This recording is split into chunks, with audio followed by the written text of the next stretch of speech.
So good evening, everyone, and welcome to the induction ceremony for the UMass Boston Athletics Hall of Fame Class of 2018 in our tribute to the distinguished alumnus of the year, the Honorable Michael J. Moran.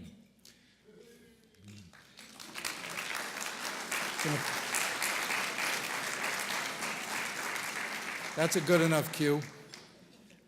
My name is Kevin McCluskey, and I'm pleased to serve as your MC this evening. At the outset, I'd like to thank our generous sponsors who've made this terrific evening possible. We really appreciate your support, and all of your support goes towards the UMass Boston Athletics program, which is again, we really appreciate that.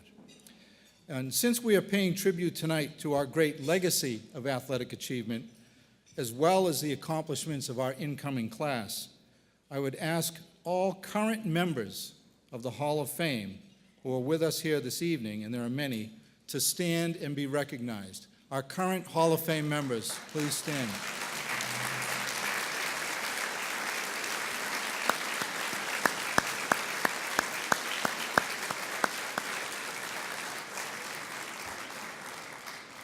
Thank you. That was a good warm-up for my next request. In response to this request, you should feel free to bring it up a notch and do anything but stand on the tables to show your appreciation. So with that, I would ask all of tonight's honorees to stand and be vigorously and loudly applauded.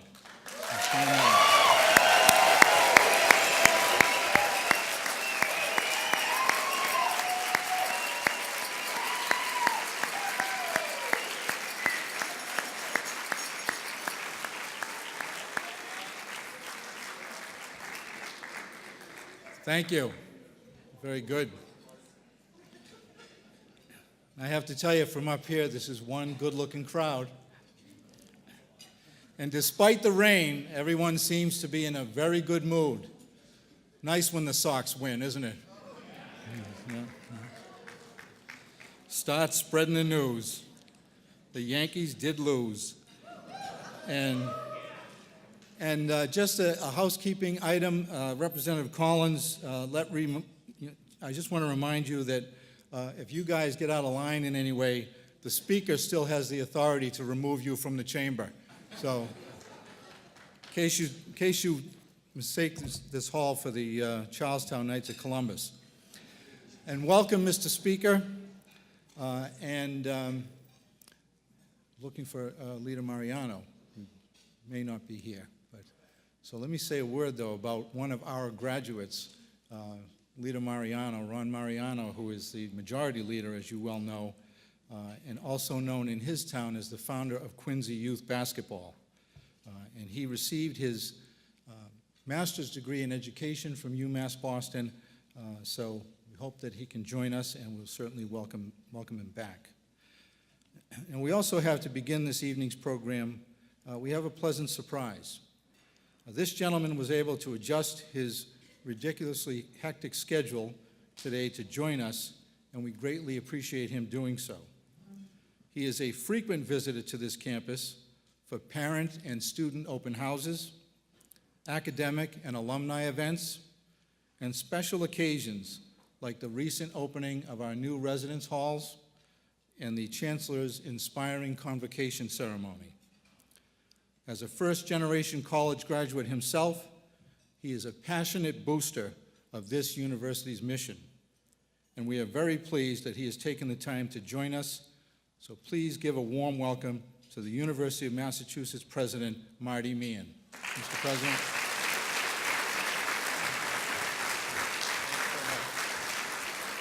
Thank you very much, Kevin. I'm delighted to be here, and I first of all want to congratulate all of the honorees this evening and all of the past honorees this evening. I'm delighted to be here. Mr. Speaker, thank you very much. You honor us with your presence. I know you drove all the way from Holyoke to get here, which is kind of a long drive, but we appreciate that. And I also want to say to Leader Moran, we are so delighted to have the opportunity to honor you because of your service, your commitment to this university, We recently opened new dorms, and all of you know who are part of our university campus, we have sold-out dorms, and if you look at how beautiful they are, look at the fact that there is a waiting list, and we're very appreciative of Leader Moran, of the Speaker of the House, and all the support we got to make that happen. The very first day that I became president of the system, Keith Motley said to me, we have to get residence halls at UMass Boston, and we are delighted at how it has changed this campus. So thank you very much for all of that support, Mr. Speaker and Mr. Leader, on that. To Catherine Newman, Catherine's doing a great job here, off to a great start here at UMass Boston. You come to the campus, and this is a campus that its future is just fabulous. Construction here is subsiding. Enrollment is up. Enthusiasm is up. We have an outstanding new freshman class that just started. And I'm just excited about the future of UMass Boston, but very appreciative for all the support that we have. Finally, I want to recognize the athletic director, Charlie Titus.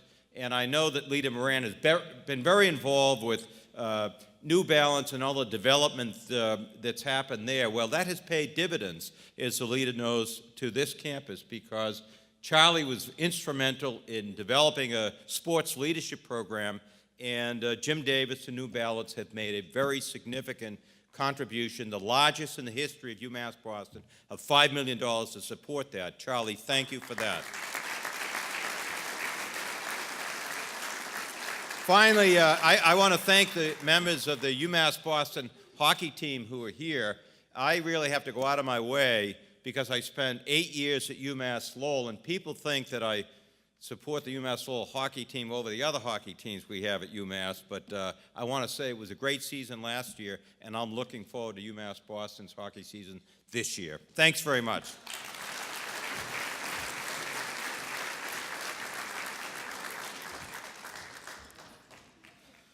Thank you, Mr. President. I kid some of my friends at UMass Lowell about having a semi-pro hockey team. Well, I think we're getting to that point as well, Coach. It's all working out quite nicely. It is now my honor to introduce an individual who is likely to profess that she knows little or nothing about sports. However, at the risk of being fired on the spot for publicly and vehemently disagreeing with the leader of this campus, I would say that she knows more about athletic competition than she perhaps realizes. You see, her voluminous research and writing has, to a large extent, highlighted the struggles of those who seek to succeed when all the odds are stacked against them. Kind of sounds like our teams, doesn't it? And she has even used a sports metaphor, "No Shame in My Game," in the title of a volume about the inner city working poor that received the prestigious Robert F. Kennedy Book Award. She has consistently embraced the underdog in society and chronicled their noble fight with empathy and the power of truth. Therefore, in so many important ways, she understands exactly why our shared athletic legacy is worthy of celebration, and we are fortunate to have her leading this campus toward even loftier academic and athletic heights. So please give a rousing welcome to our great Chancellor, Catherine Newman.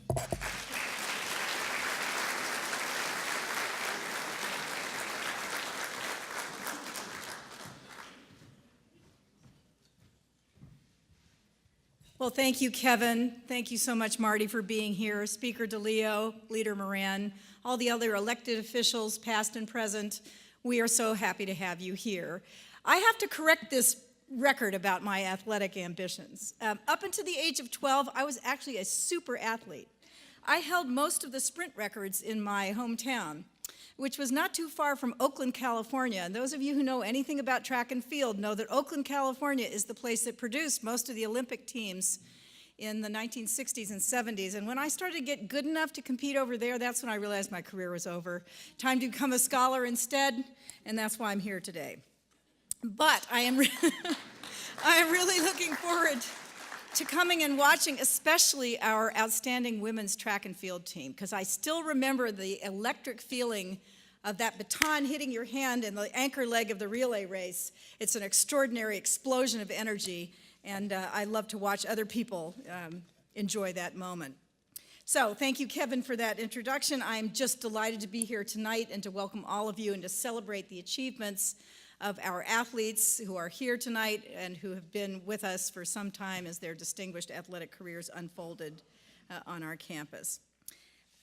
You know, as a sort of devoted fan of UMass Boston, Speaker DeLeo knows very well why we matter so much. He is a graduate of Boston Latin School, of Northeastern University and Suffolk Law School, and he appreciates the transformative value of education. And that's what we produce here. We produce transformations. We give students every opportunity to shine. We enable them to rise to whatever heights they're after. We appreciate the struggles they go through to get there. They are working students. I was a working student. I remember very well what it's like to work 4 days a week so that you can go to school 3 days a week. The support that the university provides our students is extraordinary, and it helps them on their way. Those of you who notice things like the U.S. News and World Report, which we live by, will know that we jumped up 11 rankings this year. And that's primarily, let's have a hand for our faculty. That is primarily because our university does so well by students who come from difficult economic backgrounds and offers them an opportunity to graduate on time and to make a life for themselves that they're proud of. So I appreciate what my faculty is doing. I'm extremely excited about what athletics contributes to this campus, and here I too would like to single out Charlie Titus. He is an amazing leader, and not just as of the athletic program. He makes sure that our student athletes are outstanding scholars.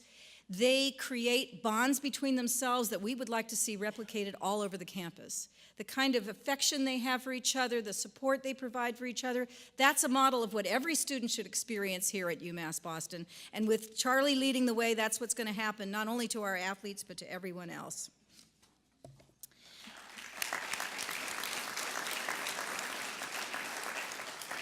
You know, the value of that intersection between athletics and academics has been highlighted as it never has before with the establishment of the program that Kevin mentioned earlier in sports leadership and administration, funded by this landmark gift of $5 million from New Balance. You know, Charlie and I went over to the headquarters of New Balance to meet with the leadership there, and they are so eager to hire our students. They can't wait for them to finish this program. They are looking for them to become leaders in the sports industry, in the events production, in the apparel industry, and all of the things that surround our adulation for our sports heroes. And so when students come here to UMass Boston, they're going to have a chance not only to participate in athletics, but to learn about all of the management and leadership issues that surround it and provide for careers which are so vibrant in this city. Sports, this is a sports-mad city. There are opportunities here because of the devotion that people have to sports, and we're looking forward to all of our students making good on that pledge. But it all begins with the athletes themselves, and so we are here especially to salute the Hall of Fame class of 2018 and all of our distinguished alums who come with it, especially Leader Moran, who adorns this amazing booklet you got on the table there with all of his friends and fans who are celebrating his achievements. And to his parents who are here with us tonight and the rest of his family, thank you for letting us borrow Leader Moran this evening. Welcome to UMass Boston. Come back and watch our teams, support our university. We're grateful for everyone who's here tonight. Thank you.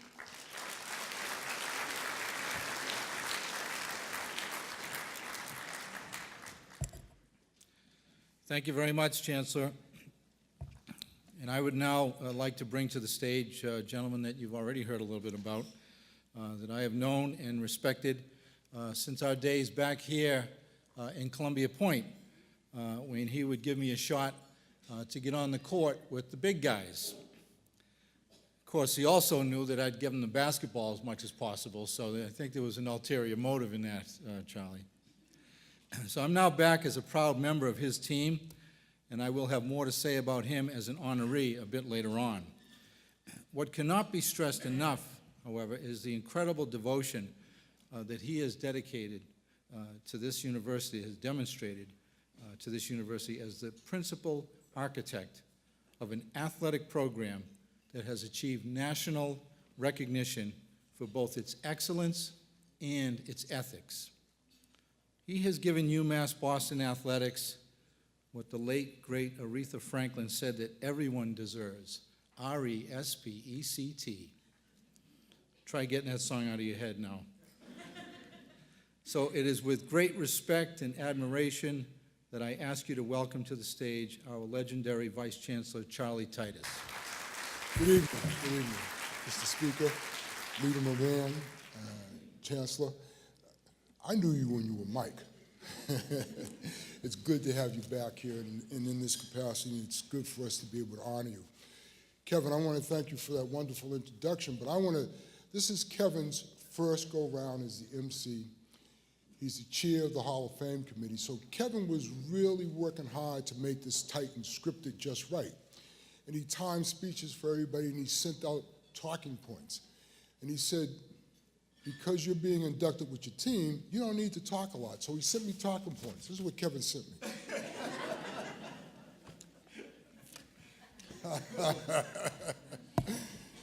So, As much time as you'd like. I want to thank all of you for being here this evening and for your support of UMass Boston athletics. Now, I'm very proud of the fact that our coaches maintain a sharply focused eye on the dual prize of athletic and academic excellence. The academic excellence is the hallmark of our program. We set goals for student athletes, we provide academic support, and what we really are trying to do is to prepare people for life. Sport is the vehicle that helps us get there, but the rest of our program that doesn't get the attention and the publicity is what really, I think, sets us apart. I am so proud to come to work every day and work with the team that I have the opportunity to work with. We have a great team here in the athletic division at UMass Boston. I want to ask them all just to stand up for 1 minute, please. Everybody in the athletic team, all the staff, coaches, stand up, please.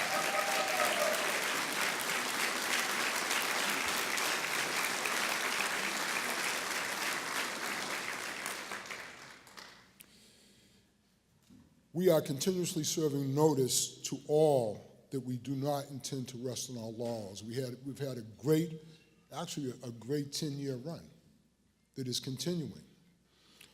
But that's just not enough for us. We welcome the challenges ahead of us.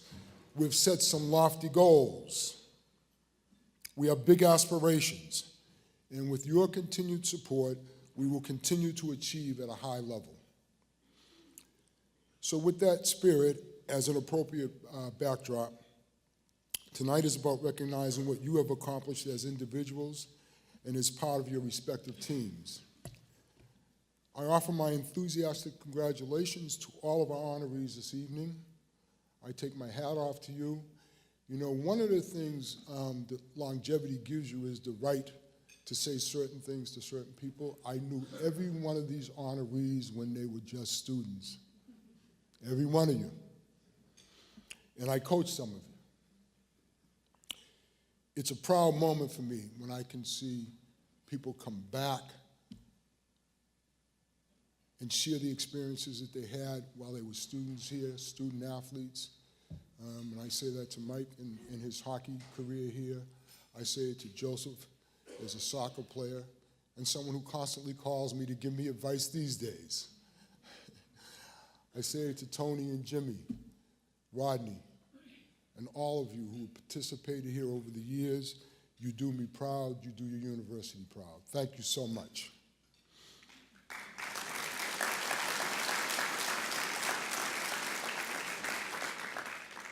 And so now I have the pleasure to introduce an individual who represents the best of what public service is all about, particularly in this great Commonwealth. We have a rich history of strong politicians. Since 1991, he served the people of Winthrop and Revere with distinction. In 2009, in recognition of his considerable leadership and commitment to the Commonwealth, and to the common good, his colleagues elected him to the highest position in the Massachusetts House of Representatives. And so he then welcomed the entire citizenry of Massachusetts into his family of constituents. Were I to list all of his legislative accomplishments, we'd be here until the opening pitch of the World Series. That's quite a bit away too, isn't it? And given his inherent humility, I don't think he would be pleased with me at all. But this is what you need to know. His resolute leadership, innate empathy for all sectors of our society, has helped make Massachusetts a safer, healthier, smarter, and more innovative and more prosperous place to live, work, and visit. And guided by a moral compass that is the true measure of his character, he has been instrumental in working towards making Massachusetts a more equitable, inclusive, and welcoming place for all of us. Just like the success of Boston sports teams, we can sometimes take all of this for granted. But we would not be in this position if not for his thoughtful and enlightened leadership. We're very grateful that he has taken the time out of his hectic schedule to join us tonight to honor his friend and colleague, and for our distinguished alumnus. So I ask that you give a warm welcome to a guy who was a pretty good shortstop for the Boston Latin School Nine. Our great friend, the Speaker of the Massachusetts House, the Honorable Robert A. DeLeo.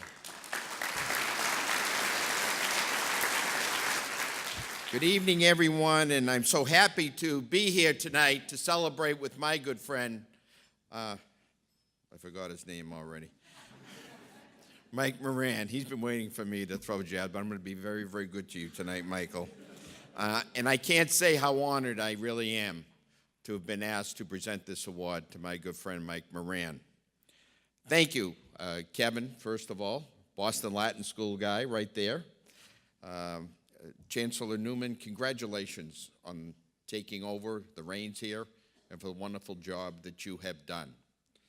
And what can I say about Vice Chancellor Titus? First of all, thank you for those extremely kind words. But most importantly, thank you. As I think Kevin had mentioned earlier, I think the word legend sort of fits you very, very well in terms of what you had meant to UMass Boston and to our state.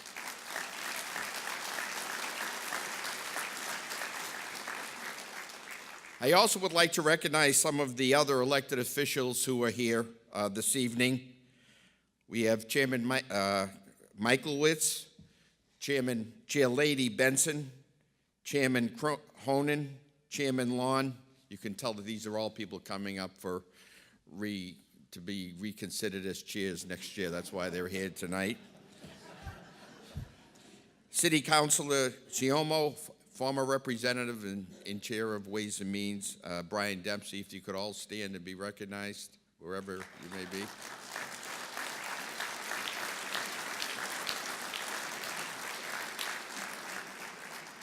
Thank you all so much for being here this evening. I first of all want to congratulate all of the Hall of Fame honorees here this evening and all the past honorees. I have to tell you that I am as was mentioned earlier, I'm a huge sports fan, huge college sports fan, huge Northeastern University hockey fan, by the way. By the way, they happened to win the Beanpot last year. I just want to throw that in there for a little bit.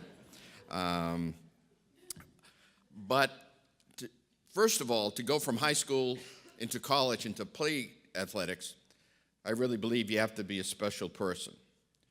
And then on top of that, to be selected to the Hall of Fame really makes you extra special.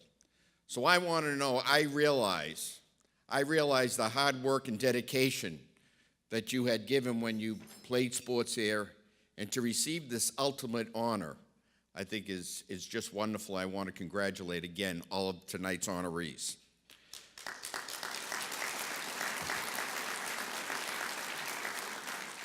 But I'm here really to talk a little bit about Leader Moran on Beacon Hill when he's off the ice. Leader Moran, as everyone knows, has a very keen political mind, is a skilled negotiator and really an expert in bringing people together. And that's why I'd have to say he's had this meteoric rise to become the Assistant Majority Leader of the House in a relatively short period of time. A sea change that Leader Moran helped implement in a fair, judicious, and seamless manner was redistricting. He brought about changes that had wide support. Now, a lot of people may not understand or the full meaning of what it is to set the districts of all the different representatives and senators throughout the state, what that means. But I can tell you that because of the work of this gentleman, we were able to get that accomplished here in Massachusetts. Not only that, we were able to get it accomplished, and we were praised here in Massachusetts, not only here in Massachusetts, but throughout the entire country because of the leadership of Mike Moran. Thank you very much for that, Mike.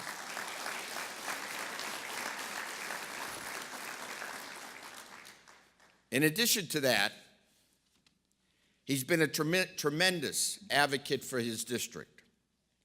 I visited the New Balances, Boston Landing Development and Commuter Rail Station, which is expanding employment and cultural opportunities for his district, for Boston, and for all of the Commonwealth.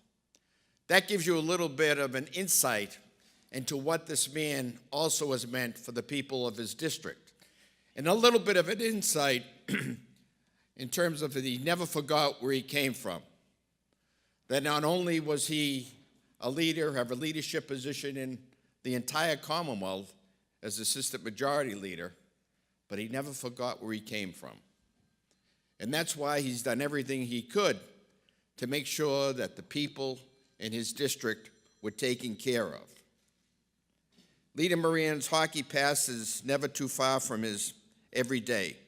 In fact, he started a hockey team at the State House. And I have to say that I had the opportunity to go to a couple of those games where they played against the team of veterans. I can assure you that his abilities on the ice no longer exist.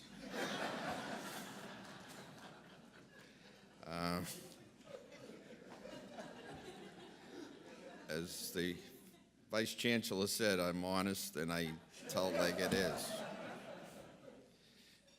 But despite that fact, I'll tell you what this man has done.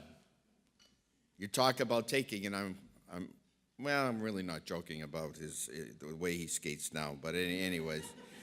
But what this man has done in starting a hockey team of state legislators. Now everyone can say, oh yeah, they get together once in a while, maybe have a good skate, have some fun, maybe go out a little bit afterwards and whatnot. But what he has done has gone far beyond just a regular sporting event. He puts together each and every year an event where they play a group of veterans with the major purpose of raising money. Raising money to make sure that those veterans who have come home with physical or mental disabilities have the funds that they need as they start to progress through their civilian life. So he took that hockey and he took that team to make sure that he took care of our veterans right here in Massachusetts.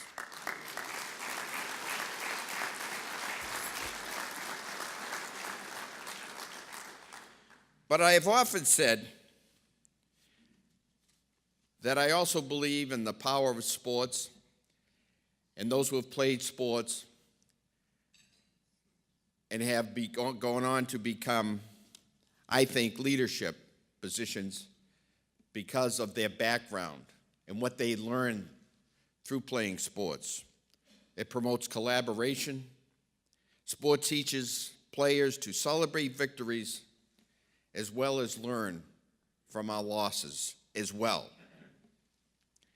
And I am so glad that this award recognizes the connection between Leader Moran's sports career at UMass with his work as a member of the Massachusetts House of Representatives. On top of all of this, I can also state that he's a dedicated husband, and if you're not happy with that, you can let me know, Helena. That's all right. And I have also seen him actually in the State House with his two children, and how proud he is to walk them throughout the State House. Not only a great husband, but a great father as well.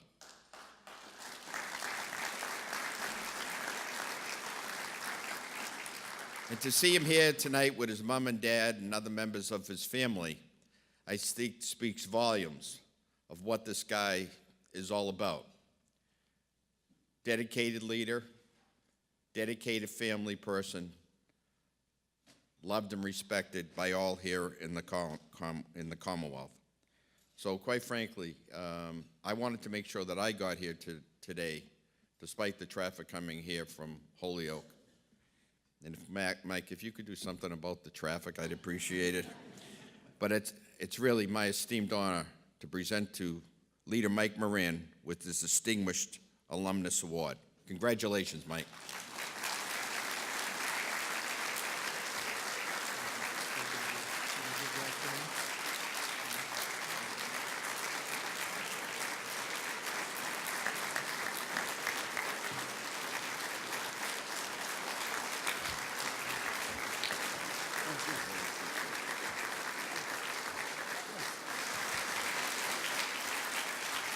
Thank you and good evening. I first want to thank all of you who came here tonight and through the rain and through the traffic to spend a few moments with us to celebrate this unbelievable honor. Speaker DeLeo, thank you for taking time out of your schedule. I've been fortunate enough for the last 10 years to have a front row seat as part of Speaker DeLeo's leadership team. He has taught me a lot, and I'm extremely grateful for your friendship. Also, Mr. Speaker, I need to thank you for your undeniable commitment to UMass. Through good times and through bad times, you always find a way to support UMass. And this commitment allows so many of the people in this room to do the great work they do. So thank you very much for that. President Meehan and Chancellor Newman, thank you for being here. When Chancellor Newman became named as the Chancellor, I was fortunate enough to have her into the State House, and she met with myself and the Speaker. She presented us with a strategy for a future for UMass that I think she's passionate about, and I know that if we do it, this school is going to be in such better financial footing and be able to do so many more things in the future, and I certainly am committed to helping you in that regard any way I can. Charlie Titus, what's there to say about Charlie? I mean, Charlie is UMass Boston, quite frankly. Charlie, you put so many kids on the right path throughout your career here, pointed us in the right direction, made sure we did the right things, made sure we were good people, like you said before, we were good athletes. I thank you for what you've done for this school. Kevin McCluskey, the MC tonight. Kevin grew up on the Point, as he said, and I knew Kevin, I've known Kevin for a long time. He worked for some other school that's on the other side of the river that we don't need to talk about, but I might talk about later, but thanks, Kevin, for what you're doing here. He's back at the Point here trying to make a difference in kids' lives, and that's important.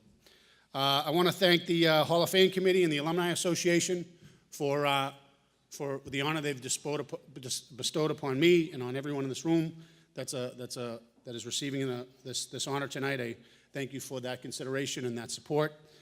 Congratulations to my fellow awardees.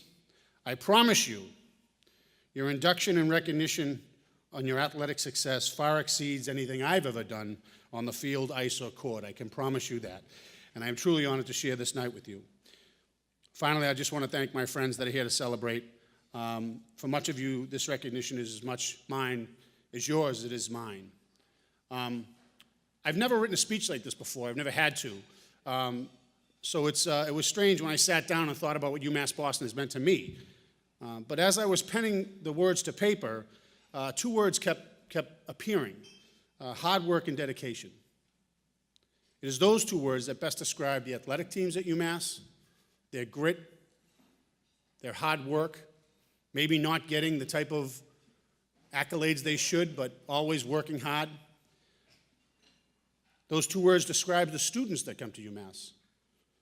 And those two words describe why I'm here today. The students who attend UMass, each and every one of them, are here because they are dedicated to working hard to make a better life for themselves. They're not here because they watch the school on TV win a national championship. They're not here because they're a legacy student. They're not here because they want to join a fraternity or be in a sorority.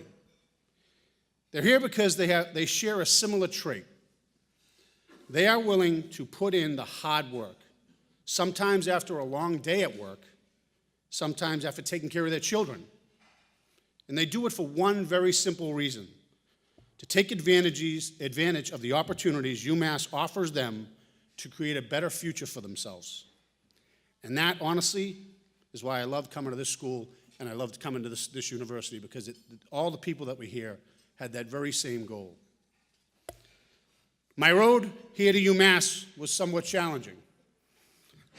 I failed at my first attempt at college.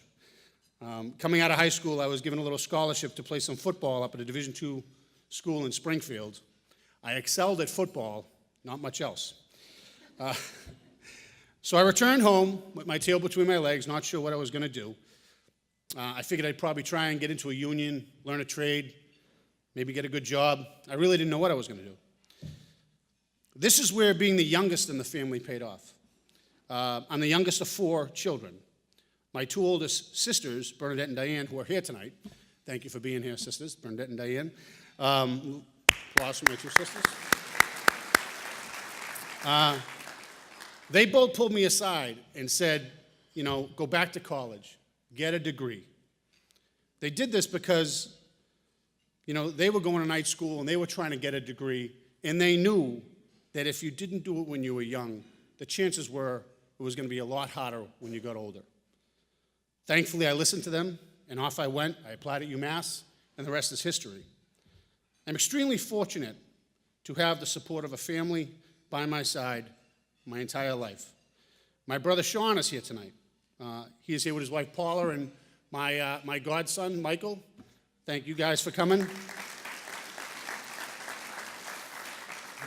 Incidentally, my sister Bernadette's husband Tommy Lally is here, and Kira, her daughter, is here. Thank you guys for coming. So my brother Sean, he's a great brother, very supportive brother. In between the beatings and the wedgies, he was really a great older brother. And I'm just kidding. But I remember one story. I was playing in a summer hockey league, and he had just come home from the United States Air Force. He served 4 years in the United States Air Force. So he came home.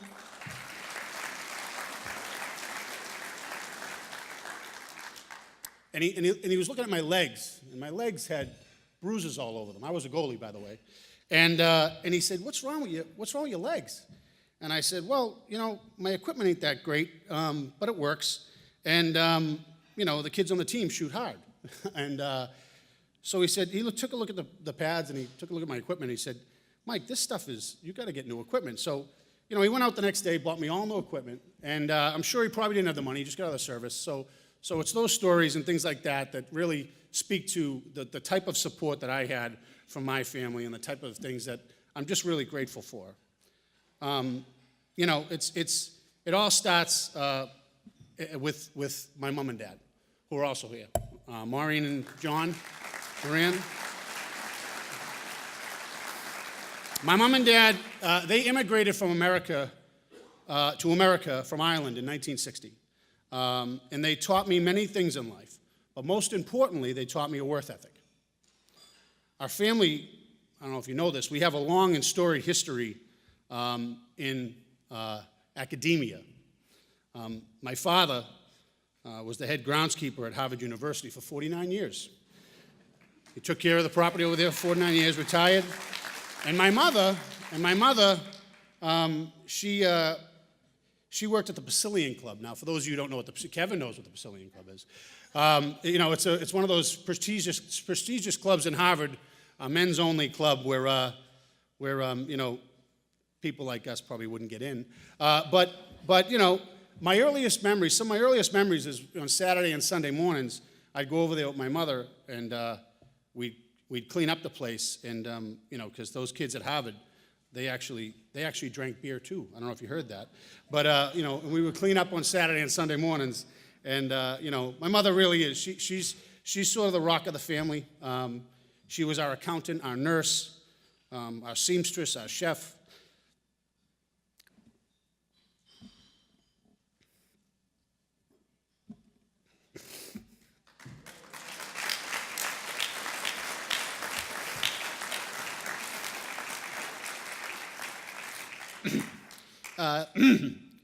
She raised and nurtured us while always having a job and always contributing to the household income.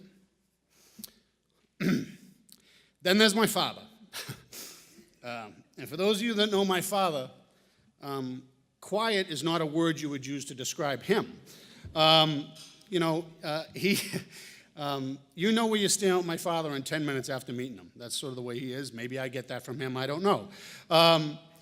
The funniest thing about my dad is that he tries to teach you lessons and with funny stories or with statements, and they're sort of legendary as you grow up with them. He would always, I'll give you a few of them, but when you had a friend who was a little bit too proud, maybe a little too cocky, maybe a little too sure of himself, he would say to me, Michael, that guy's fondest wish is to die in his own arms. Which is, and maybe if I went out on a Friday or a Saturday night and maybe a Monday night, you never know, and maybe I enjoyed myself a little too much because I too like beer. He would be in my room the next morning poking me at some ungodly hour, and he'd say, if you're man enough to drink it the night before, you got to be man enough to get up and go to work the next day. So these are the quotes that you remember because they really they're funny, but they also speak to a message that he's trying to get to you. He would describe some of the people he worked with. My father, as I said, worked at Harvard University. He would describe some of the people he worked with on the ground crew that maybe didn't have the greatest work ethic. And he would say, Michael, the worst thing God can ever do to a man is make him lazy. That's because it wasn't uncommon to see my father work a full day at Harvard University, come home, grab a bite to eat, then head right back out to shingle a house, build a deck, put a roof on a house, because the family needed the money. He and my mother showed us firsthand and taught us what a work ethic meant. And I'm very grateful for that.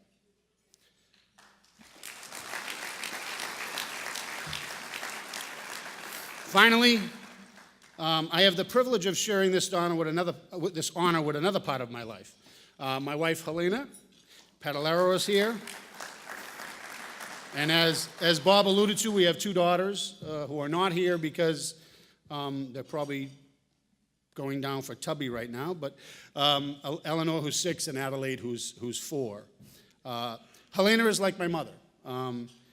She is the teacher, she is the nurse, she is my children and my biggest cheerleader, and she also makes a killer red sauce with meatballs. Finally, I will leave you with this thought. What would happen if UMass Boston failed to exist? Where would people like me and so many others go? What would we do? In Boston, we are fortunate to be surrounded by world-class academic institutions. And make no mistake about it, UMass Boston is one of them.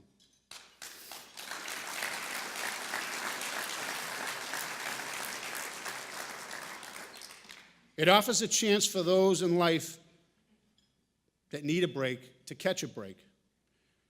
It offers a future for those who saw none.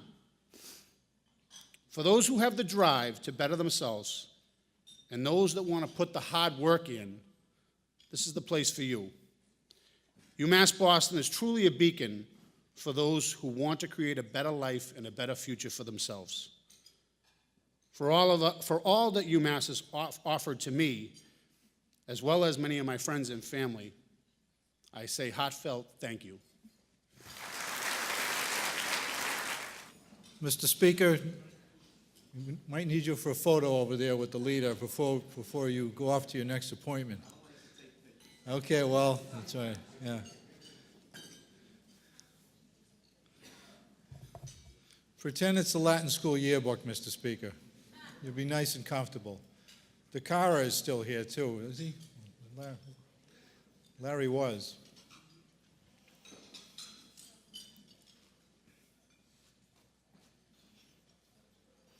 Great. Thank you very much.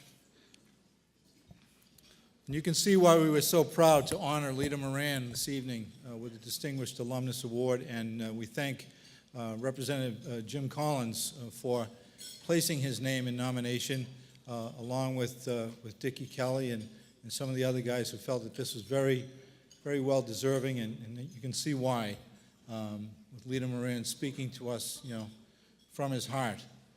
That's the only way he knows how to do it. And for the record, I was not a member of the Porcellian Club at Harvard. My roommate, Jim Byrne, and I, as Dorchester guys, were not invited, strangely enough, to join any final clubs, as they called them.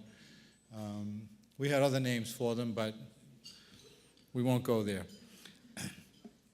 So now, as we move to our Athletics Hall of Fame inductees, our first honoree tonight is very used to being first, especially in the win column.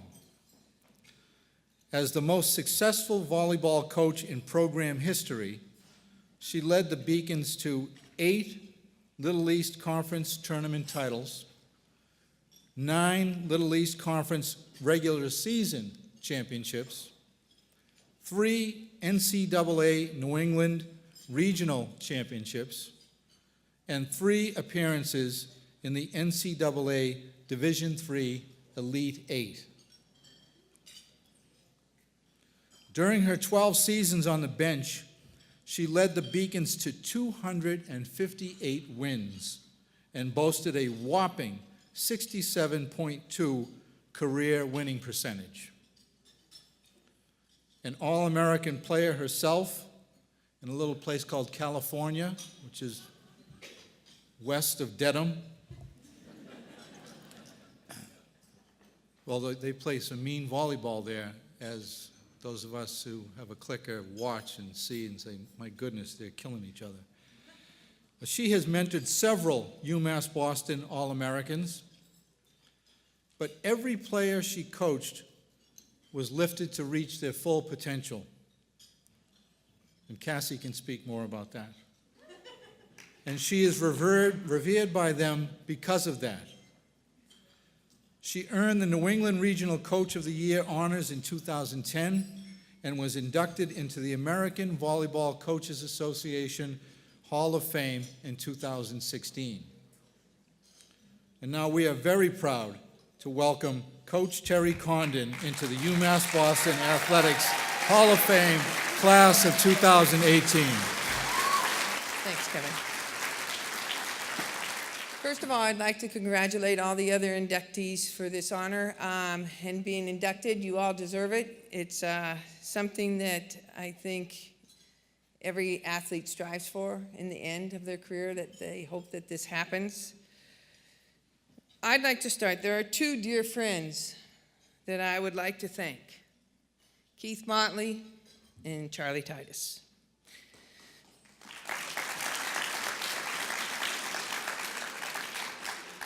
They are the ones that convinced me that UMass Boston was the place I needed to be, and they were right. I am so grateful for them, to them for giving me the opportunity to finish my career at UMass Boston. The 2 of you have been great mentors to me for the past 15 years, and you made it easy to come to work every day because we all had the same goals.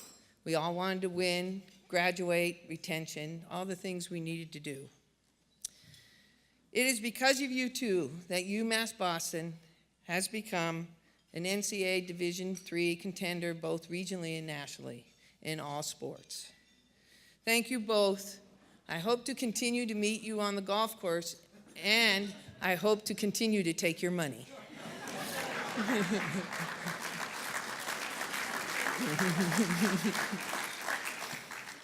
I would also like to thank the staff and coaches for all their help during the volleyball season.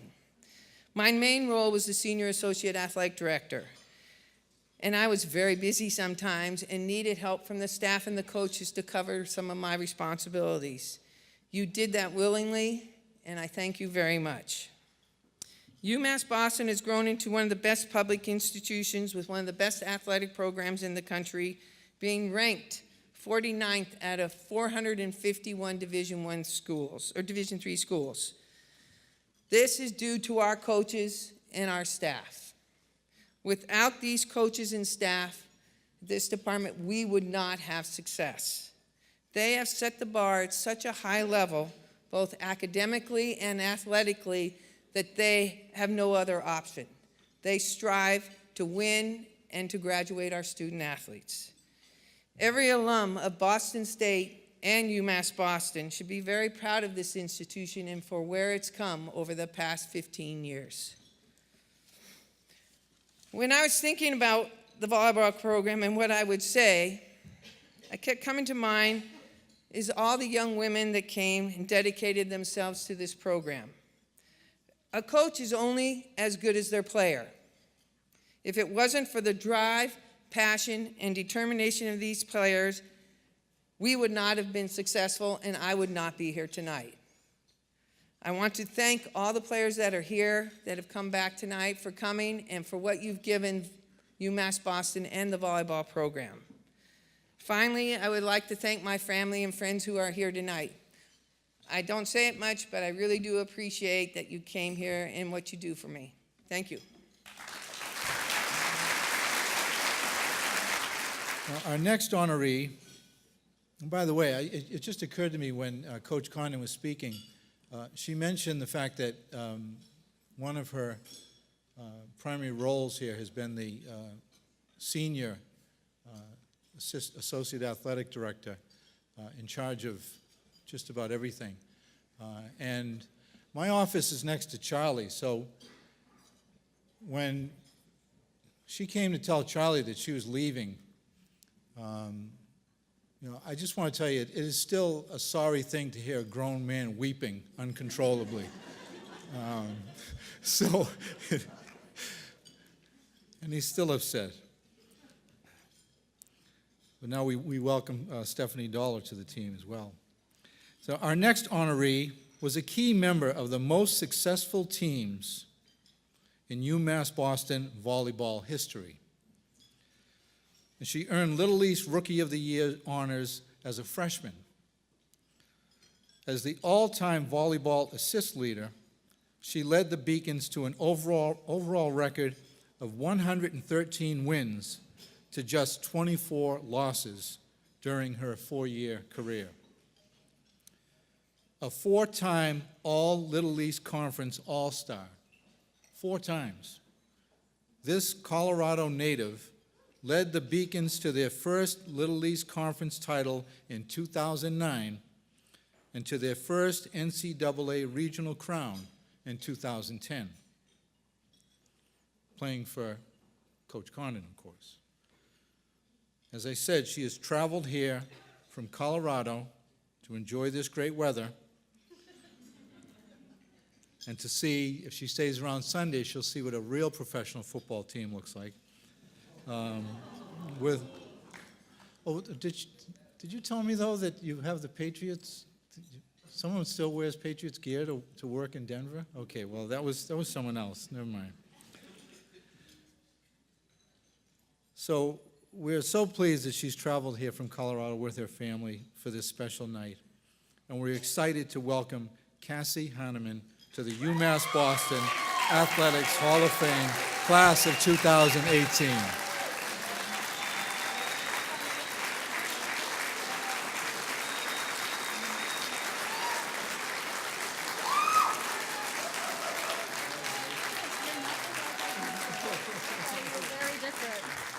Oh my gosh, this is such an honor to be here tonight. I'm not too prepared. I didn't know I had to speak, so I'm just going to wing it. I first wanted to thank my family and friends for coming all this way. It's been a fun trip, and I just am so honored that you're here with me.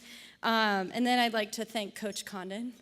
I think without you, our program would not have gone as far as it did. And your skills that you've taught me, I use every day, and how to talk to people, and how to, what's conflict, survive conflict, or undo conflict. Anyways, thank you for that. I just yell, and it works. So, yeah. So, and then I'd like Cheryl, thanks for coming, and all the other coaches that are here. Coach Mike, thanks for everything. He once told me, Cassy, you don't know everything. Stop rolling your eyes. And I think about that every day, you know. I don't know everything, and it kind of bites me, but thanks for that. And then my dad always says proper prior preparation prevents piss-poor performance. And I think that has kind of been my motto throughout life, just to get through every day, and that's gotten me to this point, so thank you for that. And this is awesome. So, and congratulations to all the other people that got this or are nominated, and I'm nervous. So, thank you very much. Yeah. Thank you, Cassy. Well done.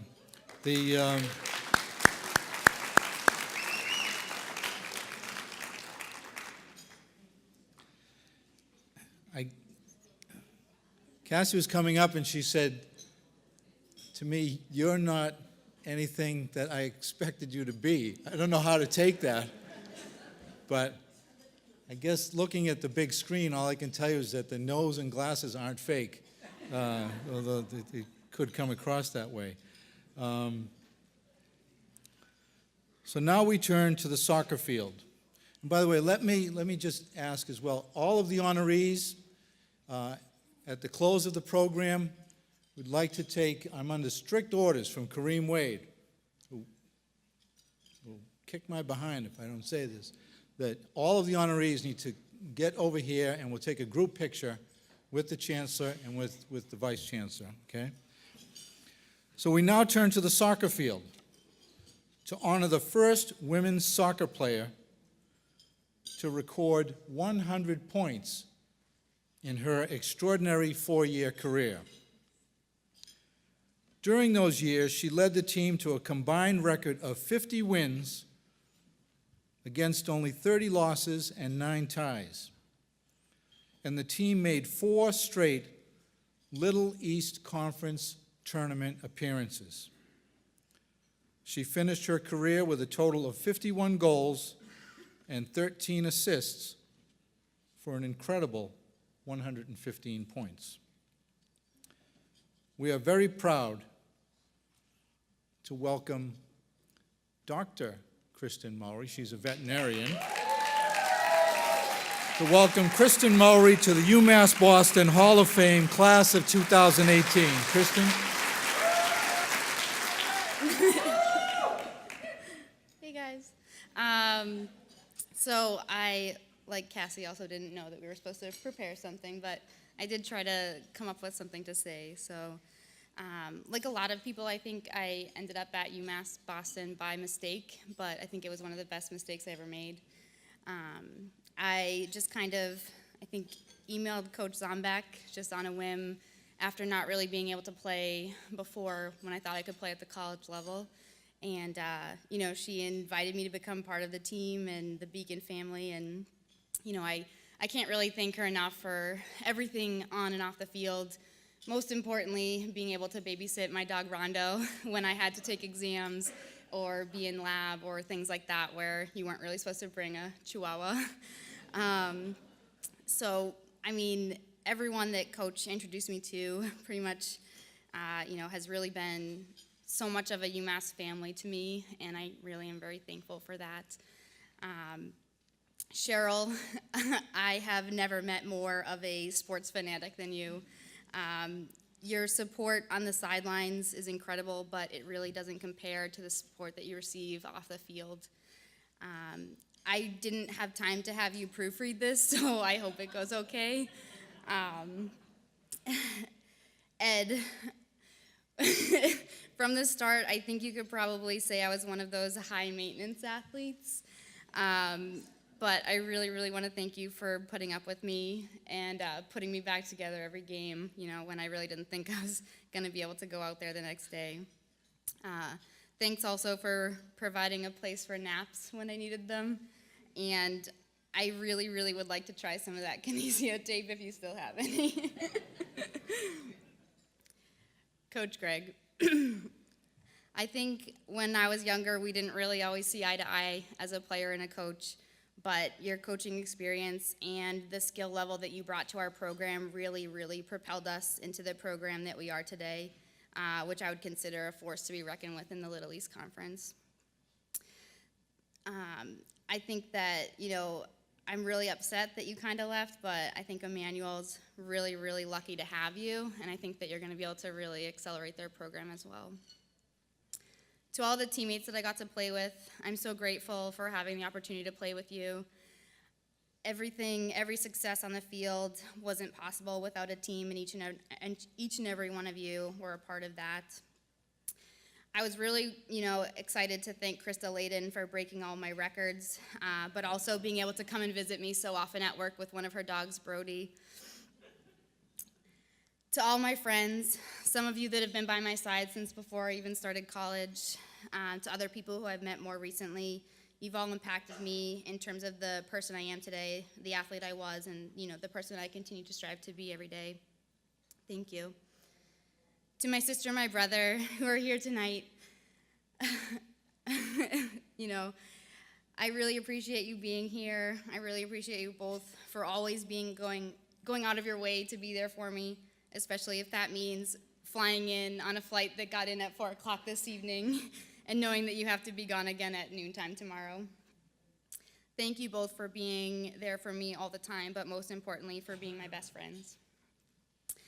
To my mom and dad, who couldn't be here tonight, although I'm pretty sure my dad tried to cancel his trip to Spain that he's been planning for 2 years to be able to come home and stay here for this event. Thank you so much for always supporting me. As a student, you were always there for me. They always let me live at home. I never paid a dime to live rent-free. They knew that they were, helping me out, and now as a poor resident, they are continuing to do the same thing. And I know that they wouldn't have it any other way. I'm so thankful for you guys taking care of my dogs and my cats at one point in my life, my ducks. And I am who I am today because of you, so thank you. And thank you all for being here, and congratulations to all the other inductees.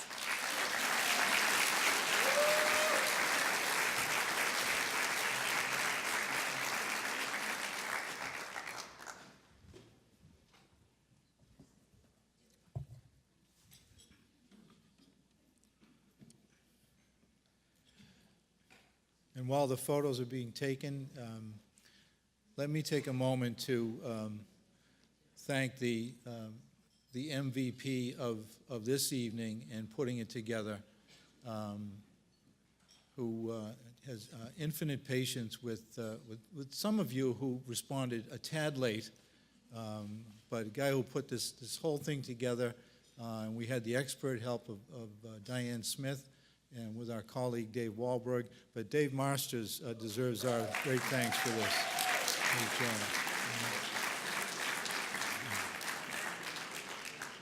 He'd call me and say, "You sitting down?" I'd say, "Yeah, well, that's my usual posture." And then share with me the next wrinkle. Somehow it all came together, though. And thank you, Steve Pierce, for that stretch at first base, so we're not competing with a game over at Fenway Park. So now we turn to the hoop court for our next honoree. This Cat Quick player led the Beacons to their first ever conference championship in 2006. Another four-year standout performer. We seem to grow them here. He is among the all-time leaders in career games played with 101. And man, could he shoot the ball. His 95 three-pointers during the Beacons championship season set an all-time mark, and his 326 career three-pointers, 326, remains one of the most impressive records in Beacon's hoop history. He was the Conference Player of the Year in 2006, and this weekend, I believe it's this weekend, Charlie, right? He will become the first Beacon's men's basketball player to be enshrined in the Little East Conference Hall of Fame, where he will join Coach Titus in that honor.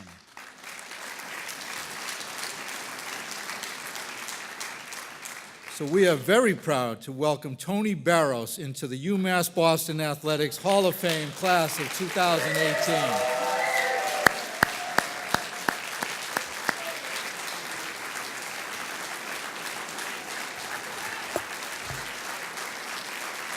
Before I get in my speech, I want to acknowledge my teammates.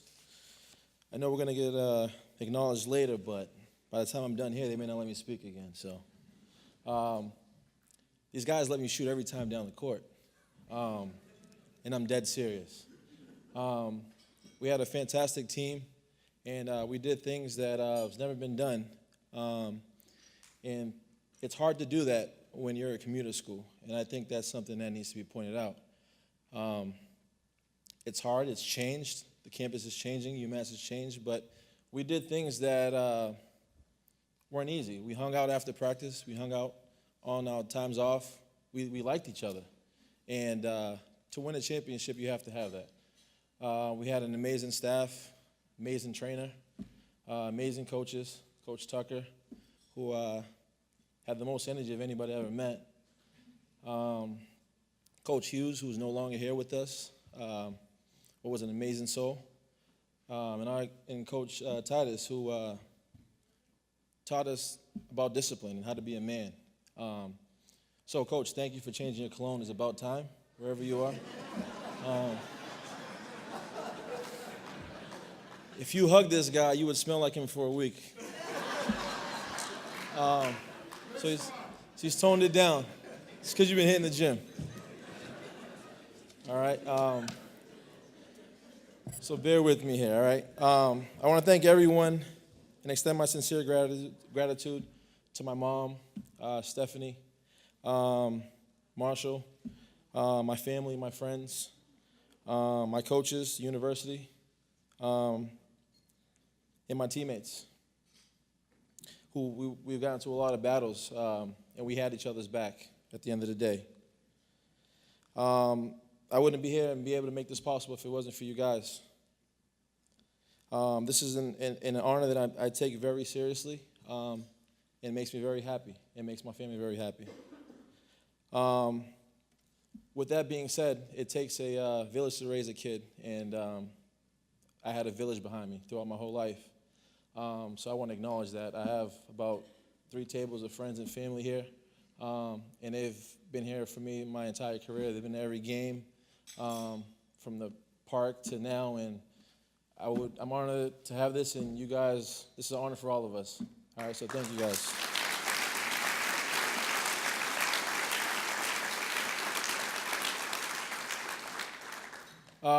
My journey to UMass wasn't one that I foreseen, to be honest with you. My senior year, I committed to Valley Forge Military Academy to go to prep school to go to Division I, after having a career at St. Sebastian's High School. But once it was time to go, I decided not to do that. I ended up going to St. Leo University in Tampa and to play hoops there. And about a few weeks in, I remember calling my mom and saying, "Hey, Mom, I got to get out of here." And the reason I had to get out of there because I was at an all-boy Catholic school. And now I'm hanging out in Ybor City with a lot of beautiful women. So I think that was the best decision ever made. My friends, I got a table over here in the corner. These are my childhood friends from the sandbox. When I say the sandbox, I say the sandbox, 4 or 5 years old. And there's about 10 of them at that table, and we've been friends ever since, and they've supported me in every which way, and appreciate you guys.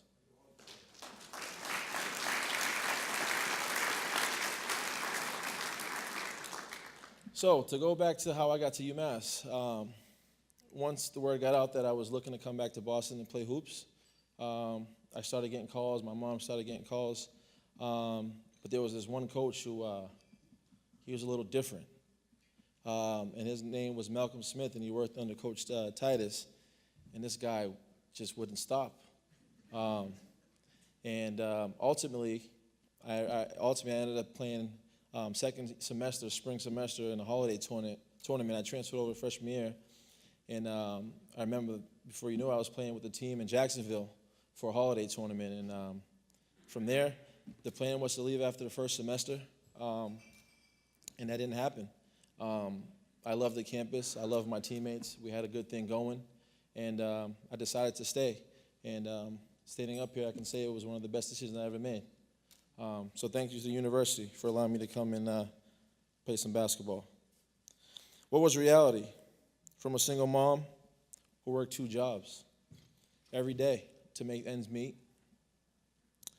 I got 3 sisters, and my mom decided to bring a couple more in because she's just a wonderful woman. Could have been a boy, but she went a different route.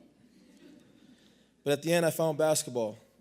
I spent most of my days playing at Winthrop Park with all my buddies over there. They'll tell you I spent every winter shoveling the entire full court. And that's no lie. Playing with a frozen ball isn't fun. From there, I went on to play with AAU for YABC. Then made my way over to St. Sebastian's, where I ended up being a 1,000-point scorer, and made my way over here to UMass, and went on to play for the Cape Verde national team, won 2 medals. But with all that being said, those are great accomplishments, but it was that village that's still here for me now. So those are the real MVPs right there. Thank you, guys.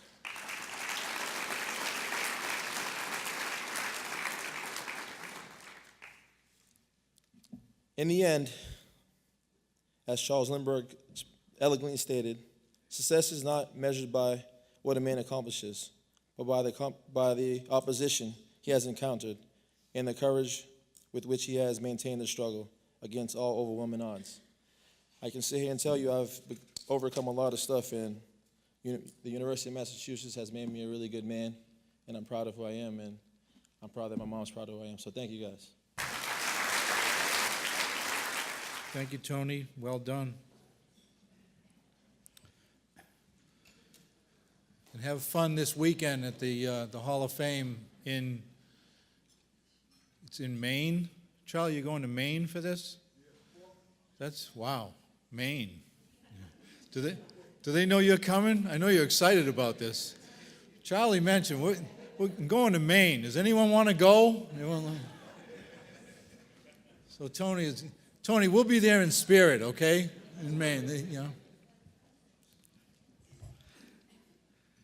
Our next honoree began kicking a soccer ball as a little kid in Bogota, Colombia. And he's still kicking it very well today on the senior circuit. And one of the all-time highest scorers in program history, he was UMass Boston's first ever 100-point scorer in men's soccer. This driven, talented forward kept the pressure on the opposing team at all times. And to this day, he sits second in all-time points scored in program history. And like our entire class of honorees, he is an accomplished academic as well.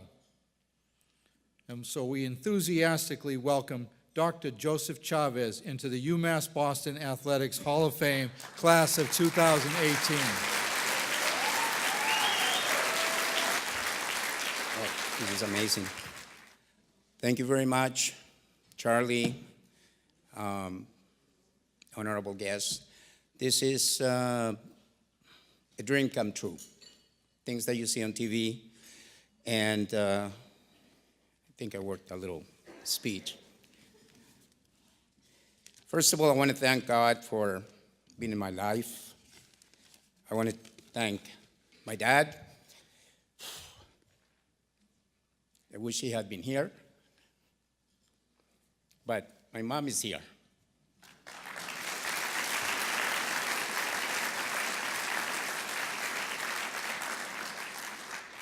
Thank you, Mom. I love you. La quiero mucho. I want to thank my mom for giving in to my friends. As she mentioned to me that apparently I learned how to run first and then later walk. Charlie, you've been a rock throughout the years. Every time I see you on that Facebook working out, I go out there and start running again. So, still an inspiration, Charlie. Thank you. Also, a shout to Mary Barrett. She was part of the early years, and she helped the program, as well as Charlie, when we used to sometimes not have enough players, go and win tournaments with 10 players, or go to tournaments to play with hockey jerseys, and we still bring some trophies.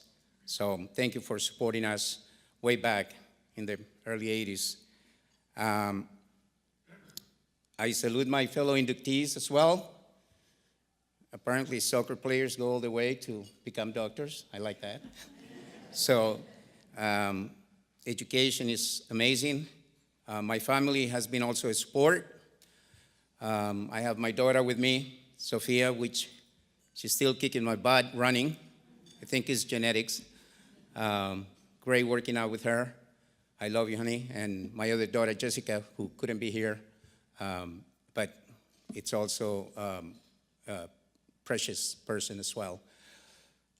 I'd like to thank two of my greatest teammates here. Half of the goals I owe to Peter Visiliades. He assisted me way back, and also a great defender, Sean Harrington. They're here today, and this is what you make friends for life. I echo our previous honoree. These are the guys that you're going to be enjoying life for the rest of your life. And, you know, we got together to watch some World Cup soccer. It's like, what are you doing at 2? Come on, let's get together. You know, so we're still like little kids trying to watch soccer games. So thank you guys for being here. Appreciate it. And I love playing with you.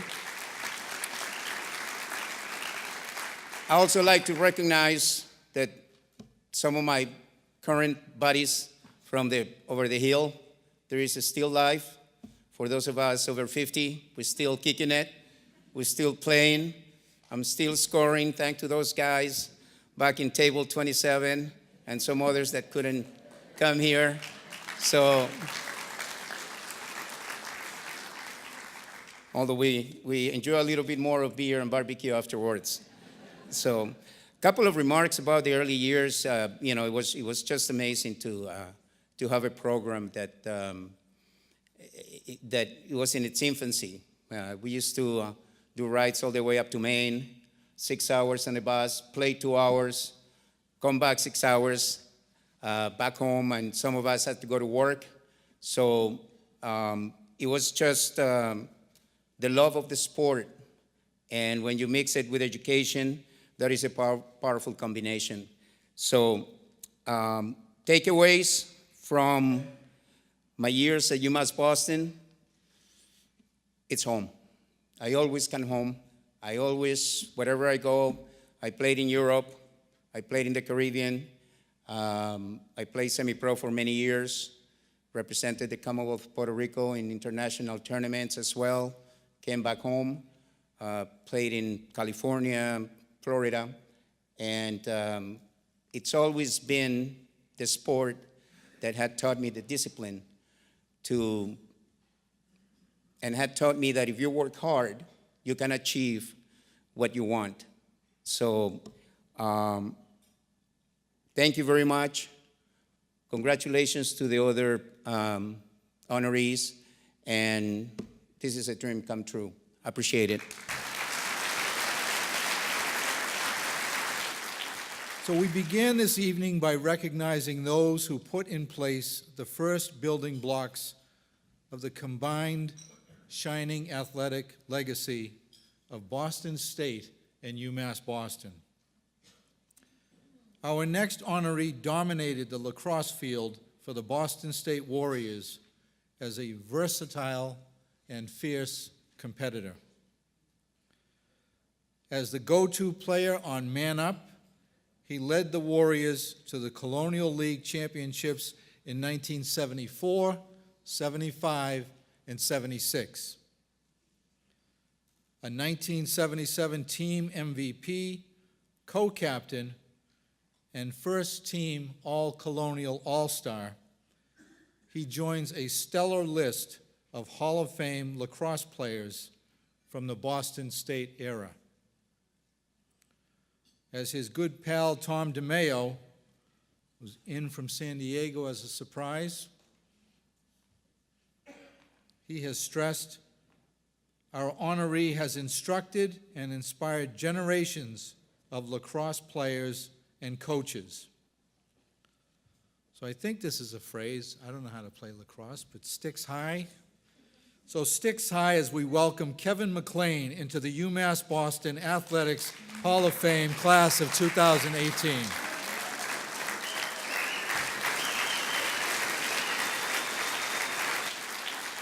So unlike Kirsten and Cassy, I was informed to prepare something, and I was told nothing less than 20 minutes would be sufficient. Just kidding, Jack. I would like to take this moment to thank all of you in attendance tonight for your support. In particular, my wife Donna, who actually can't be here, unfortunately, who inspires me every day. My daughter Caitlin, bright and beautiful. My son Scott, who served his country as a U.S. Marine, and is the pride and joy. I'd also like to thank Vice Chancellor Titus, the Hall of Fame Nomination Committee, and Kevin McCluskey, the Associate Director of Athletics. Thank you. I am truly honored to be part of this year's outstanding collection of inductees. To be mentioned among such outstanding athletes as John Yeager, Chris Harvey, Bill Rayfuse, Leo Dawson, and Bussy Adams is an awe-inspiring and dream come true for me.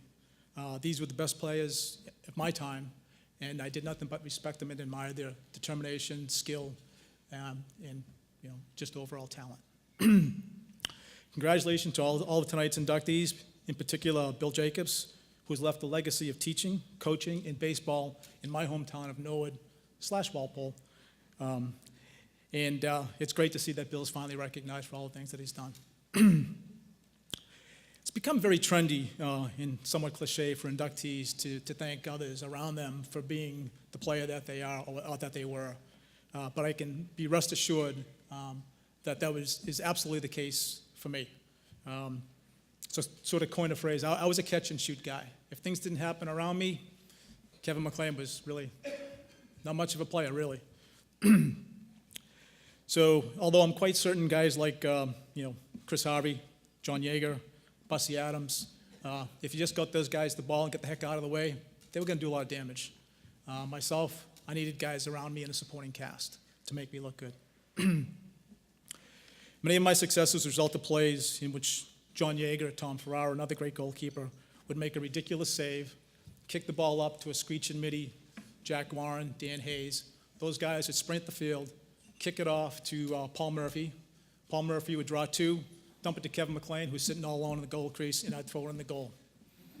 We all know who gets credit for that, right? Unfortunately, that's the way it is. Thanks, guys. I'm very fortunate to have played with many great players. I've mentioned Bussy, Yeags, Chris Harvey, Leo. Again, without their support, without the camaraderie, the hard work, determination, Kevin McLane was just an average guy. John Yeager, incredible ball stopper, tremendous athlete. I should say Dr. John Yeager. Leo Dawson, nasty long pole. Give you the most tenacious rap check, legal, but barely legal. Typically left the mark. Mike Burke, best left-handed finisher I've ever played with. You just get it close to Mike, he was going to catch it, he was going to bury it.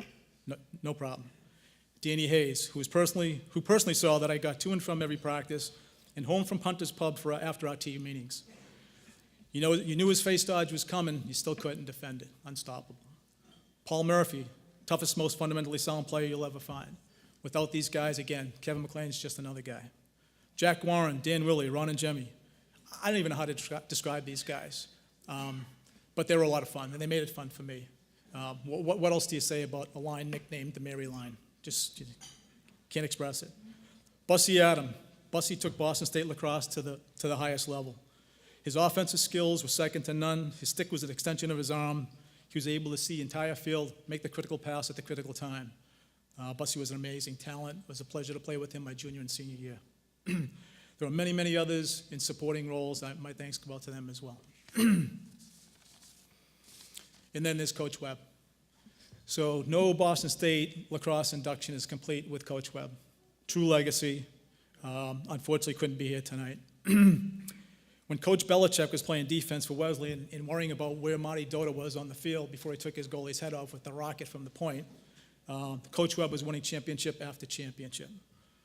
In my 4 years, we won 4 league titles. He was taking tough, hard-nosed players from lacrosse-savvy towns such as Somerville, Southie, Charlestown, and mixing them with experienced players from Newton, Medford, Beverly, and Sudbury to create his own dynasty. He plugged us into his system and let us go. We were truly unstoppable. Coach taught us how to win with class and respect both the game and your opponent. He mentored a bunch of guys from tough backgrounds and how to deal with adversity and how to get the most out of your ability. I've coached lacrosse for about 25 years, and still my measure of success is how close did I come to the Coach Webb standard of excellence. Even if you get close, you're in pretty rare air. I'm convinced my longevity in the game is a tribute to that high bar and trying my best to get close to it. It's been said that good coaches impact games. It's also been said that great coaches impact lives. Coach Webb has been with me since the day we met. In conclusion, thank you again for the honor and the recognition. I feel very fortunate and blessed. Enjoy this special night and cradle as you go. Thank you.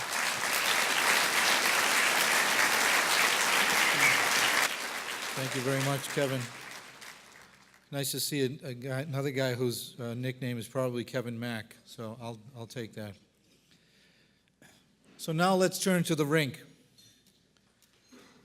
Our next honoree also played lacrosse very well, but his accomplishments on the ice in particular are what catapults him into the hall tonight. He led the Warriors to 3 straight Codfish Bowl titles, which remains, along with the Beanpot, a top local college tournament. Bragging rights seem even more important as time passes, right, guys? Our honoree was selected to the Codfish Bowl All-Tournament team in 1969 and 1970, and he went on to play in the New England Amateur Hockey League for 5 years when he left the luxurious Boston State campus on Huntington Avenue. So sticks high again as we welcome Richard Craven to the UMass Boston Athletics Hall of Fame class of 2018.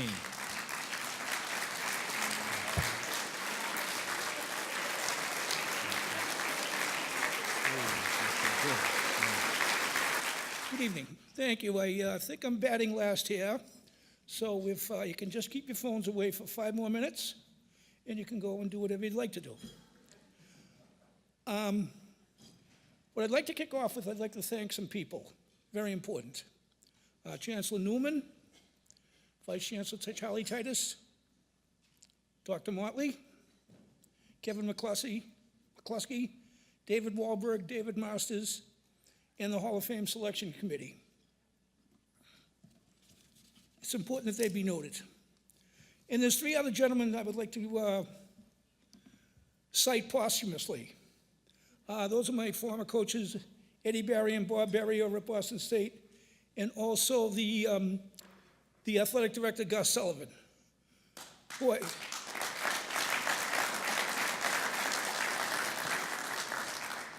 Who was kind of the father of Boston State hockey. And I had many scintillating meetings with him in his office behind closed doors because it was so important. We had the subject matter was very deep. This is a very humbling and honorable experience for me. There's a couple of things I'd like to cover, though. All the publications I see, it all says Richard Craven 70. Well, that's 1970, not 1870, by the way. Well, I want you to know that. okay? Now, another question might be, well, what took you so long to get up here? I don't mean just now. I mean from graduating, okay? And part of the vetting process what the committee does, and I know you don't know this, part of it includes a review of the penalties you've received. Now, if you know the number of penalties I received, you'll understand why this took so long to happen. Okay.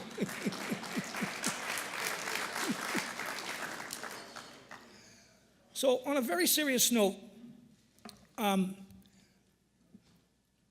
we won our share of games. We went out to Minnesota for a tournament when I was in sophomore year, and also Codfish Bowls.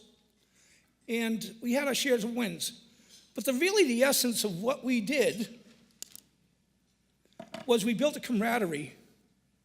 And that's how we did what we did. And as somebody mentioned before, it was very hard to build a camaraderie that we did with a commuter school. And it was a totally commuter school at the time. And to do that, and we were extremely close for that. And we watched each other back, and we really, really close team. And that contributed to our success. And as I went along with life, this is what has helped me. And I found that building strong relationships with your teammates, and sometimes with the people you might not get along that well with, just may pay dividends in the future. Take out those phones. Have a good evening. Thank you. Bye. Thank you very much. And Chancellor, as I watch your expression during this evening, I enjoy the fact that you see the sense of community that is here and through the generations. As a social scientist, you need to read her books. And she has another one coming out in January. So something that we all applaud, absolutely. So we now turn to honor the accomplishments and the treasured memory of our next honoree, Bill Jacobs. He roamed center field with style, Willie Mays style, as I understand, for Frank Murphy's Warrior 9 for 4 seasons, and was a rare 2-time captain. His impressive play earned him all New England honors and all New England Teachers College honors in 1968. He continued his career in the very tough Boston Park League that was loaded with talented ball players like Bill. Perhaps most importantly, as Kevin McLane noted, he inspired generations of students as a beloved teacher in the Norwood Public Schools for 35 years. And I understand that his rendition of Casey at the Bat was a classic. I hope you have that on film. So as we salute his bride, Mary, and their very extended family who's here with us tonight, we honor his success and proudly welcome Bill Jacobs into the UMass Boston Athletics Hall of Fame class of 2018.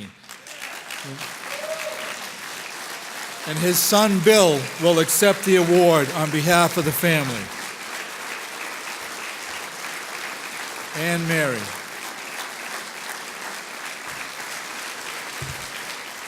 Thank you and good evening. I'd first like to congratulate all the other inductees tonight. I recently read only about 7% of high school athletes go on to play college ball, never mind become part of the school's Hall of Fame. So you're in pretty select company. Congratulations.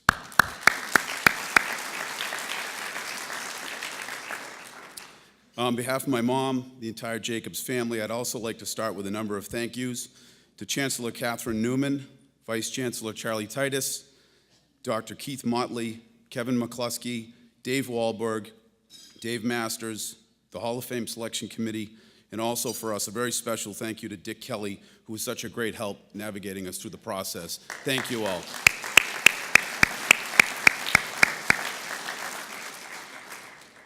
my dad would have been so very proud and honored to be recognized here tonight.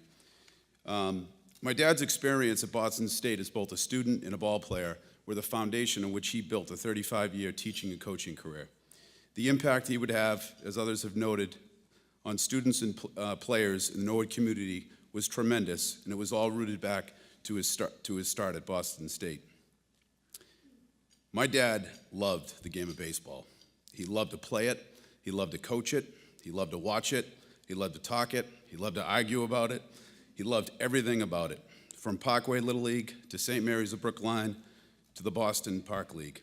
He relished the opportunity, he relished the opportunity to be a four-year letterman and a two-time captain of the Boston State baseball team. But I think if he were here to accept the award and accept this honor, he would tell you that the best part of his experience at State were the experiences and the lifelong friendships that he would build with teammates and classmates, many of whom are here tonight, and I thank you for being here. Nobody embodied that more than his two pals, Jim Lynch and George Putnam, two teammates he met his freshman year and would become an extension of our family through the years, and with him through the best of times and sometimes the worst of times. Recently, after we learned of my dad's induction, I exchanged some correspondence with Jim Lynch, and in closing, I thought I would share some of that with you. Jim writes, "Hi, Bill. I've been reflecting on playing ball with your dad. He was so much more than just the captain of the team. He was a leader almost from the beginning of fall ball of our freshman year. He was one of just 5 freshmen to make the team, yet he already knew baseball inside and out. I really think he could have played any position with great skill, and as a matter of fact, he actually caught me in several games during my career, and I loved pitching to him. And of course, he saved me many times with his great play in center field. Billy was more than a teammate. If Billy played a role in your life, he made you a better person. He was truly a baseball player's baseball player, but more importantly, he was a man's man. Billy really deserves this honor for a lifetime of love of baseball and the contributions he's made as a teammate, teacher, and coach." Jim, thanks so much for sharing that, and thank you all for having a role in this night. Thank you. Well, Kareem's going to have his work cut out for him later on to get the Barrows crew all in one photo and the Jacobs crew all in one photo together. We're going to have people standing on chairs. So, well done, Bill. Thank you very much. That was great.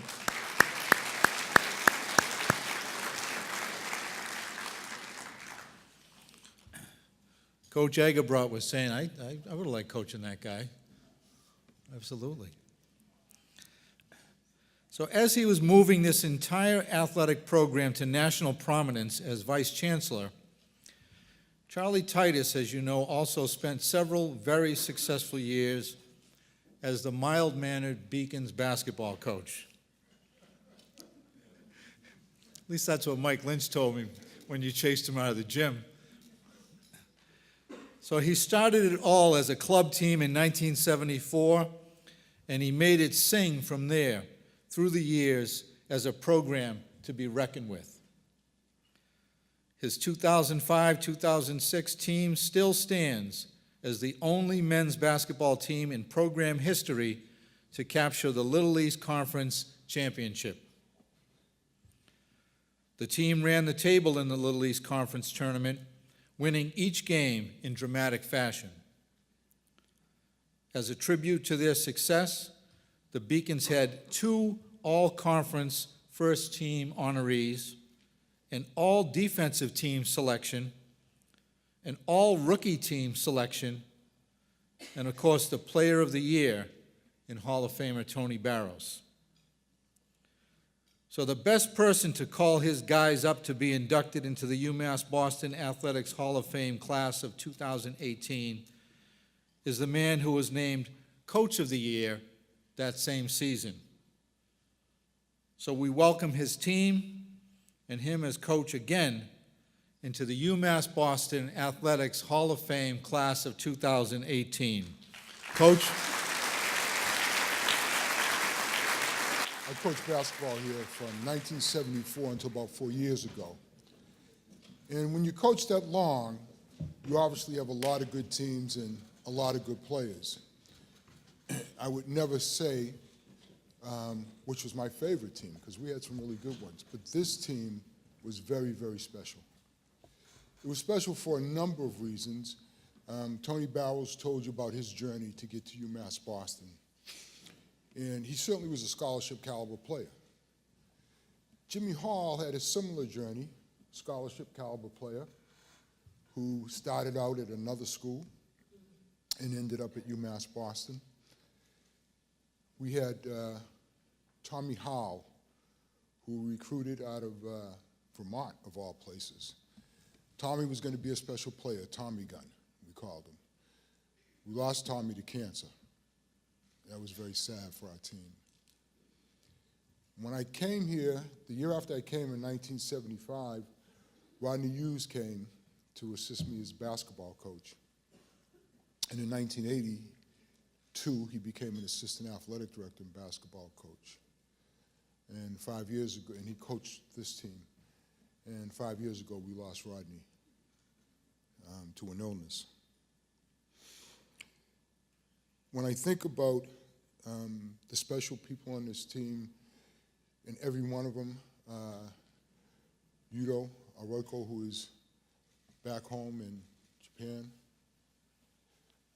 Some of them are not with us tonight.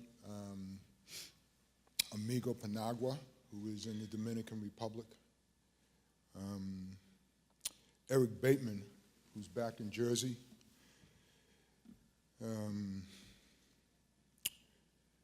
There's someone who, Charles Yuan, who is in Liberia, working for the government, who was another special player on this team. So, you know, I could go down the line and tell you why we were all so special. We had the biggest center in the Louis Conference for the first semester, and then we got joined by Big Rod. Mark could then go to point guard. It was also special because my son was on the team, Andre Titus, and to have an opportunity to coach your son is a special, special thing. To coach your son on a special team is a special, special thing. To coach your son on a special team that wins a championship's like being in heaven. I think every coach's dream. So this team will always be special for me and always hold a sensitive place. We had our ups, we had our downs, and I think one of the keys for us that year was Lance Tucker. Coach Tucker joined our family, and as Tony told you earlier, he said he had never met a coach with so much energy. Just a very quick story, and then I'm going to turn it over to AJ. The first game we played, I'm sitting on the bench and Lance sitting next to me, and we weren't playing the way Lance thought we should play. And all of a sudden, I see his leg go out, and he's, "You're better than that, you're better than that." I'm like, this little guy, what is he doing? But he gave that energy to the players every day at practice, and I think it really made a huge difference. He brought an abundance of knowledge from his years as a state championship winning high school coach, so we were happy to have him join us that year, and he made a difference. Guys, I thank you, and I love you all. AJ?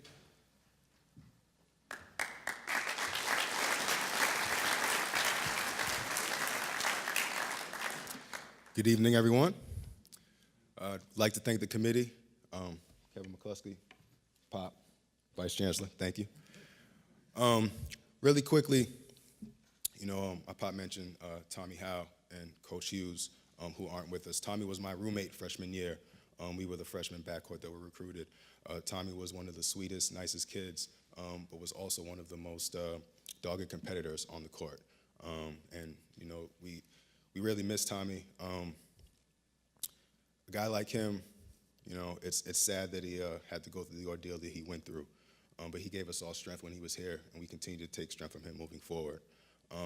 Coach Hughes, it's been pretty understated. Rodney Hughes was a legend in the city of Boston, here at UMass Boston, so anyone who has known Mr. Hughes or Coach Hughes, Uncle Rodney as he was to me, but he was a legend, so I think we all should give it up for Rodney Hughes one time, please.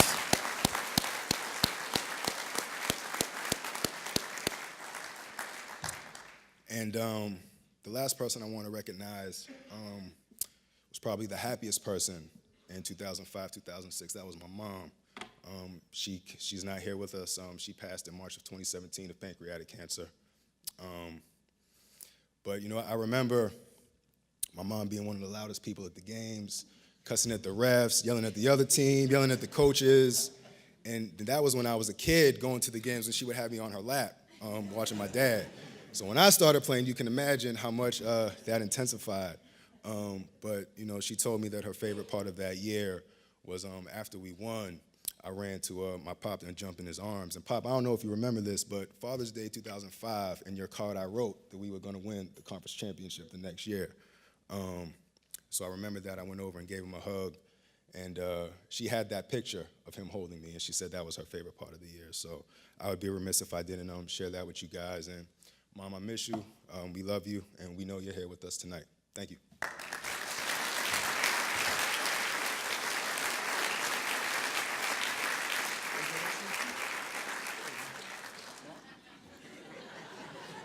Jimmy. So, thank you guys. Honestly, this is an honor. Coach actually mentioned we had our ups and downs. I never agreed with him. Not one time in practice, not even during games. I've actually had, and when I say fights, like we had physical fights that year, but it was all love because I wanted the best, not just for me, but for all these guys, and we're missing a ton of guys. So I strive to be better, and I wanted the team to be better. And I actually, that same 05, I got kicked off the team. And I went to Coach, and he said, "You're a cancer to the team." And I said, "Okay, cool." I went in the gym when the team was practicing, and I said, "Y'all don't want me on the team?" And they looked at me like I was crazy, and I was. And I said, "Y'all really don't want me on the team?" I'm like, "I want you guys to win." And they went back to Coach and said, "We actually want him on the team, Coach. He's going to help us." And I told him, "I'm going to shut my mouth, and I'm just going to play ball." I was like, "We're going to win this. We're going to win the conference. I guarantee you that." So I'm kind of proud that we actually made this happen, and I'm proud that I enjoyed all these guys' company. And for the ones that are not here, I'm actually proud that, you know, I had like the honor to be around you guys. Thank you.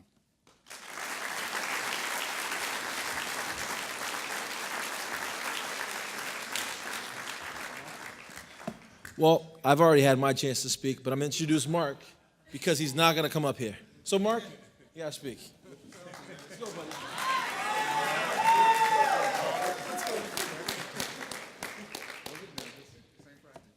Just want to thank everyone. It's a great honor. I do remember when Rodney came on, and everybody on the team was excited about it, but I was not.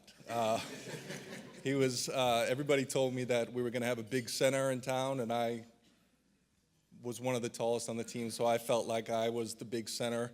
It turned out to be an amazing addition, and I think he was the piece that really brought everything together, and still a friend to this day, and just a great team, and it's a great honor, so thank you, everyone.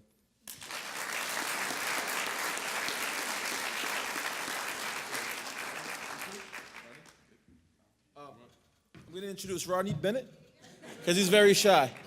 Let's go, Rod. Thank you. Good evening, everybody. I'm the big, shy center that they all treated like Big Baby Huey. But I loved all my guys.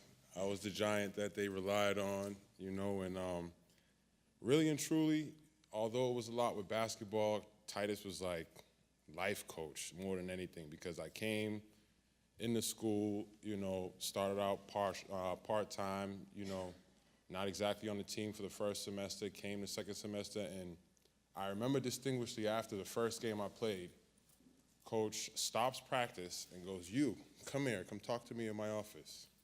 We go to his office, and that was the first time I actually had him talk serious to me and said, "What are you doing with your life?"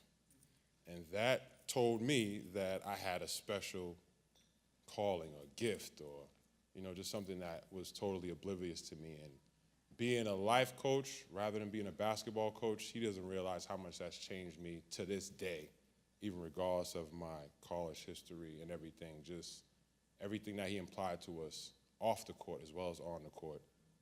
It was just, it's life-changing. So them type of things is priceless, and them type of things is things that you want to relay down to the next generations and the young ones after you. And I just thank you for that. And, you know, I just hope that I could even be a help in the future to any of the kids that's coming up and, you know, wants to pursue their career, and even in college, just to finish, you know? Because you definitely put a lot of things in my mind as far as being a man and being accomplished and just taking care of responsibility and having responsibility. So, and I thank my boys for, you know, keeping me as their anchor. So, you know.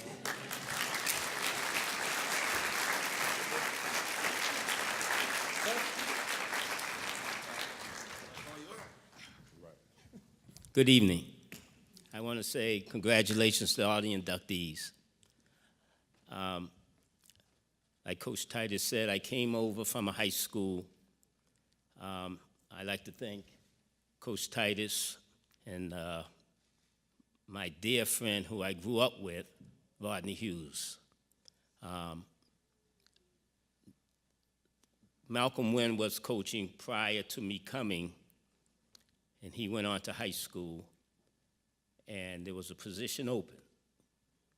Rodney approached me about coming over. I was apprehensive. I walked into the first preseason meeting, and I seen all this talent. I said, Coach, I'm in. And well, the rest is history. I personally want to thank all you guys. When you coach talent, it makes your job easy. And I want to say my experience at UMass Boston is one of the best coaching experiences of my life.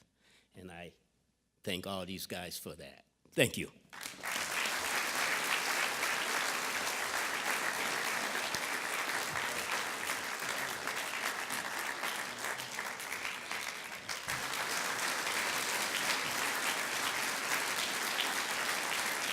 So I asked earlier, and I'll repeat the request, that all of our honorees this evening can assemble over here for a picture together. We'll get that all taken care of.